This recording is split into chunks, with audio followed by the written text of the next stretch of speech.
सज्जनों मैं मुअज़्ज़म जट ते सज्जनों अज असीं एक होर फैमिली दे कोल आए हैं जिहड़ा कि एक भाई सी सानूं रास्ते च मिलिया जिहदी लत्त एक्सीडेंट होने की वजह तो कट्टी गई सी तो उन्होंने दोबारा लवाई लेकिन कोई कमाण वाला नहीं उन्होंने कोल पहुंचे उन्होंने गलबात करते हैं। अस्सलाम वालेकुम भाईजान की हाल चाल है? वालेकुम अस्सलाम। ठीक ठाक हो माँ जी तुसीं ठीक हो? अच्छा भाईजान किस तरह अपना एक्सीडेंट होया सी ते की होया सी? আমি পোরবন্দরে গ্যাস স্কুটার बनाऊं वहाँ उर्दू बंदे बेचे दराज चेस के डांडे रेडे से अच्छा ते फिर रेडे चढ़े फिर की होया सी? ये कुछ जन नारी से ने कटी गई इससे लात बाजी गई सारी अच्छा खराब हो गई स्कूटर फिर उन्होंने लत्त कट दी थी लाट काट दी मतलब हुण इत्थे लत्त दूसरी लगी? जी हाँ दूसरी लगी हुई है प्लास्टर अच्छा अच्छा अच्छा प्लास्टिक दी लत्त लगी जी हाँ मतलब पूरी फिक्स की हुई? जी हाँ अच्छा अच्छा ते काम कुम की हुण करदे? काम कोई नहीं करते क्यों? होता ही नहीं काम नहीं होंदा कोई? अच्छा अच्छा ते फिर किस तरह मतलब घर दा किस तरह गुजारा होंदा? घर का गुजारा होता कोई दे जाता से ट्रांसपोर्ट मांग कोई और तो कोई करना ये कोई मोटा मोटा ते सहारा कौन है मतलब जवान देखो अल्लाह ताला कोई नहीं करना कोई सहारा नहीं अल्लाह अल्लाह पाक को दुआ ही की जा सकती है कि कोई सहारा कोई नहीं क्योंकि जवान जो मतलब है अपने आप ਨੂੰ ਬੰਦਾ ਹੋ ਜਾਵੇ ਤਾਂ ਬੰਦਾ ਮੁਹਤਾਜ ਹੋ ਜਾਂਦਾ ਕਿੰਨਾ ਮੁਸ਼ਕਿਲ ਦੇ ਵਿੱਚ ਹੋ ਜਾਂਦਾ ਕਿ ਯਾਰ ਕਿਸ ਤਰ੍ਹਾਂ ਅਸੀਂ ਕਿਸੇ ਦੇ ਅੱਗੇ ਹੱਥ ਉਠਾਵਾਂਗੇ मतलब कोई करेगा दिल तो नहीं करता इस तरह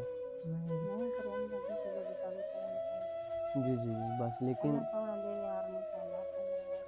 बस मजबूरी है अल्लाह ताला बेहतर करे साडी दुआ तुहाडे वास्ते असीं कोशिश करांगे जिन्ना हो सके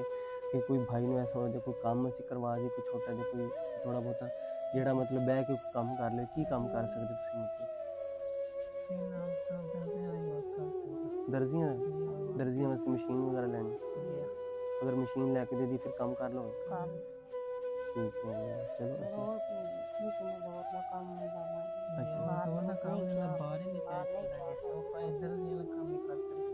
दर्जियां का काम कर रहे हो अच्छा अच्छा चलो इंशाल्लाह ताला असीं कोशिश करांगे कि मशीन ਤੁਹਾਨੂੰ सिलाई मशीन वाली ਜਿਹੜੀ मशीन है वो ਅਸੀਂ ਤੁਹਾਨੂੰ ਲੈ ਜੀ ਤਾਂ ਕਿ ਤੁਸੀਂ ਆਪਣੇ ਘਰ ਦਾ ਜਿਹੜਾ ਨਾ मतलब सर्कस चला सको कोशिश करांगे क्योंकि सहारा कोई नहीं हैगा ਤੁਹਾਡਾ ਅੱਲਾਹ ਪਾਕ ਬਿਹਤਰ ਕਰਨ ਵਾਲਾ ਹੈ ਅਸੀਂ ਦੁਆ ਕਰ ਸਕਦੇ ਹਾਂ ਬਾਕੀ ਅਸੀਂ ਵੀ ਜਿਹੜੇ ਸਾਡੇ ਦੋਸਤ ਹੈਣਗੇ ਉਹਨਾਂ ਵਾਸਤੇ ਸਿਰਫ ਦੁਆ ਕਰ ਦਿਓ ਅਸੀਂ ਉਹਨਾਂ ਅੱਗੇ ਅਰਜ਼ ਕਰਾਂਗੇ ਕਿ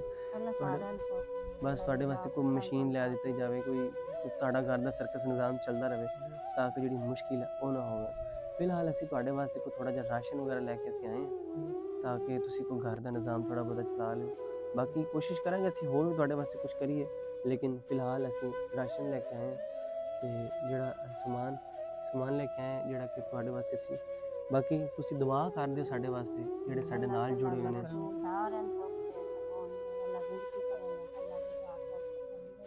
बिल्कुल आमीन आमीन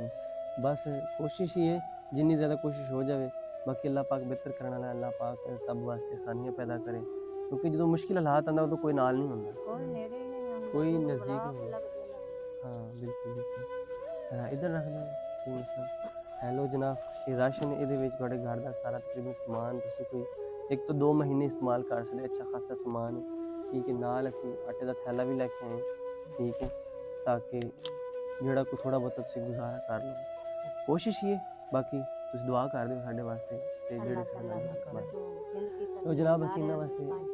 ਪਹੁੰਚੇ ਸੀ ਔਰ ਇਹਨਾਂ ਦੀ ਥੋੜੀ ਬਹੁਤੀ ਖਿਦਮਤ ਕੀਤੀ ਹੈ ਬਾਕੀ ਭਾਈ ਹੋਰਾਂ ਵਾਸਤੇ ਇੱਕ ਮਸ਼ੀਨ ਕਿ ਉਹ ਕਹਿ ਰਹੇ ਸਨ ਇੱਕ ਮਸ਼ੀਨ ਲੈ ਦਿਓ ਅਸੀਂ ਕੋਸ਼ਿਸ਼ ਕਰਾਂਗੇ ਕਿ ਉਹਨਾਂ ਨੂੰ ਸਿਲਾਈ ਮਸ਼ੀਨ ਲੈ ਦਈਏ ਤਾਂ ਕਿ ਉਹ ਆਪਣੇ ਘਰ ਦੇ ਵਿੱਚ ਬਹਿ ਕੇ ਆਪਣਾ ਥੋੜਾ ਬਹੁਤਾ ਨਿਜ਼ਾਮ ਚਲਾ ਸਕਣ ਆਪਣੀ ਮਾਂ ਦਾ ਆਪਣਾ ਕੋਈ ਸਹਾਰਾ ਬਣ ਸਕੇ